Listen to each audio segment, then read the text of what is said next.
Kwa jina naitwa Khalid Mohamed Manondo, ni mvuvi kutoka Ulanga, maeneo ya kijiji cha Kivukoni, makambi ya uvuvi ya Mikeregembe.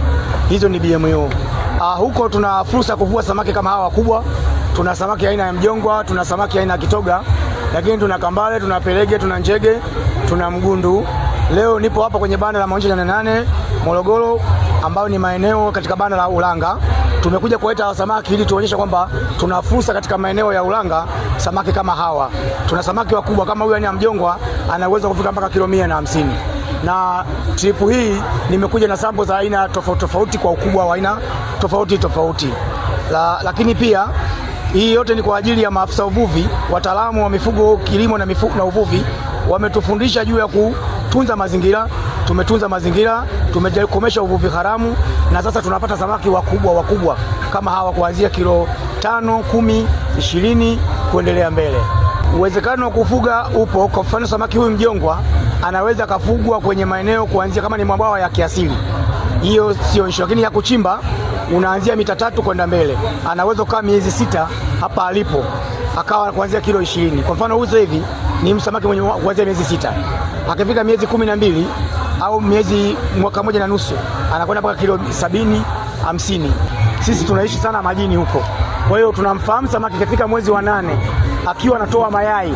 Tunajua samaki mwaka huu kutakuwa na mvua kubwa, mvua nyingi, na samaki atazaa sana. Lakini kifika mwezi wa 8 na wa 9 samaki hana mayai. Tunaamini kwamba mwaka huu samaki itakuwa ni chache na mvua zitakuwa chache. Hiyo ndio jiografia ya maeneo yetu ya kivuvi. Na sehemu ya kuishi, nina chombo cha moto nimepata kutokana na kivuvi. Yaani haya ni faida. Lakini pia ninalima, bwana, nasomesha watoto kutokana na uvuvi. Lakini pia naendesha maisha yangu, napata vyakula, nakula chakula bora. Kwa mfano nakula mimi samaki mwaka mzima, sichoki. Nina familia yangu.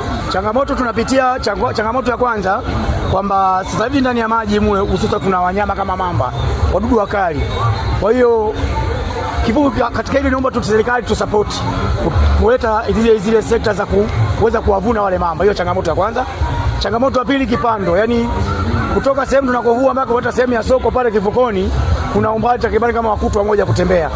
Sasa tunaona kwamba tunatumia nguvu ya utaalamu wa majokofu kutumia barafu tofauti na hivyo zamani. Kwa hiyo kama tulikuwa tunapata kwa mfano zile injini, tukipata injini kwenye maeneo ya BMU yetu, tunaweza tukawa na tija kubwa kwenye soko la samaki. Tutamtoa sehemu ya makambi na kumleta sokoni kwa haraka. Tutamuuza samaki yuko hata kama hajagongewa barafu, akiwa anacheza. Kwa mfano kama huyu nilijitahidi sana kumsafirisha kwa njia akiwa ni mzima. Kwa bahati mbaya alifariki njiani kwenye gari. Yaani kwa samaki za mto Kilombero, samaki zetu za Ulanga, kwa kweli kwa mwaka huu tumeuza mpaka Kongo. Tumeuza mpaka Kongo, na hata niliwahi kumwambia afisa uvuvi tuna wageni tuliwapokea kutoka Kongo, wamekuja kuchukua hizi samaki na wamezipeleka Kongo. Tufanye organization ili tuwapate wateja zaidi mwakani, ili soko letu likue zaidi kimataifa, kwa sababu mpango wa BMU ni kuuza ndani na nje. Na wakaribisha sana maonyesho 88. Huu sasa ni mwaka wa pili. Na mwaka jana nilionyesha picha kama hii, mwaka huu nimekuja kivingine tena. Kwa hiyo waje kupata chakula cha kiasili hapa Ulanga. Tuna samaki bora ambao samaki hawa hawatumii kiungo chochote. Huo ndio uzuri wa samaki wa Ulanga. Kiungo chochote kitumiki, ni wao tu. Ukiwachemsha, ukitia chumvi tu, hivyo unakula. Ukisema sasa natia limao, unakula. Akiwa mbichi unaweza kamla hivyo, anakiwa mkavu ukamla, kwa vyovyote vile unavyotaka unakula. Yaani namaanisha kwamba yeye mwenyewe tayari ameshajiunga. Yaani ana mafuta. Hapa nilipo naongea na wewe, haya mafuta nimetoa kwenye samaki hawa ambao nawauza hapa sasa na kuwaonyesha. Naitwa Shadia Islam Kabarua, nimetokea kata ya Kichangani, wilaya ya Ulanga, mkoa wa Morogoro. Mimi ni mjasiriamali ninayojishughulisha na vitu vya asili kama hizi kofia ninazozishika, na sio kofia tu, pia tuna mikeka, tuna fagio za malala, tuna vikapu vya sokoni vya kina mama. Katika hizi kofia tunatumia mmea unaitwa malala.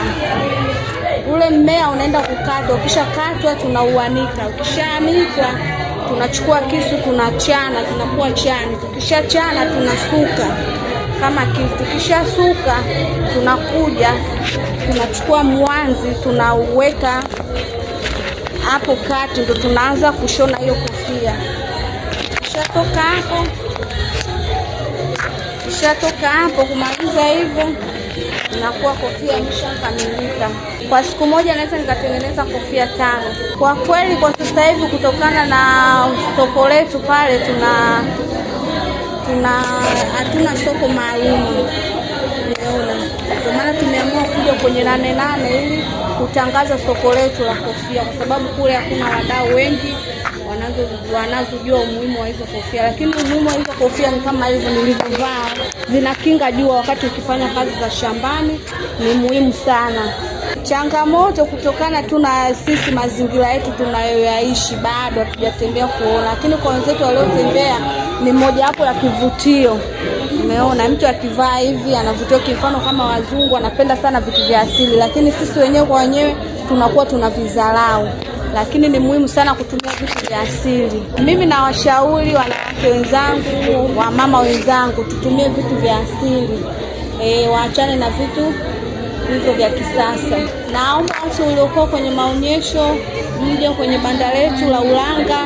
Tunawakaribisha sana kwa bidhaa zetu nzuri za asili, zinapendwa. Karibuni sana wadau mbalimbali. Naomba mtuwezeshe, kutokana na sasa hivi upatikanaji wa malala ni muhimu sana. Kwa hiyo changamoto nyingine inakuja mtaji, bado hatuna mtaji wa kutosha, kwa sababu kuna mtu anaenda tunampa pesa akakata, kwa sababu anapatikana mbali. Kwa hiyo lazima tumpe mtu pesa. Baada hapo tena tunaomba tena msaada kwa mtu ili atusaidie, kwa sababu sisi ni wachanga, bado mtaji hatuna wa kutosha.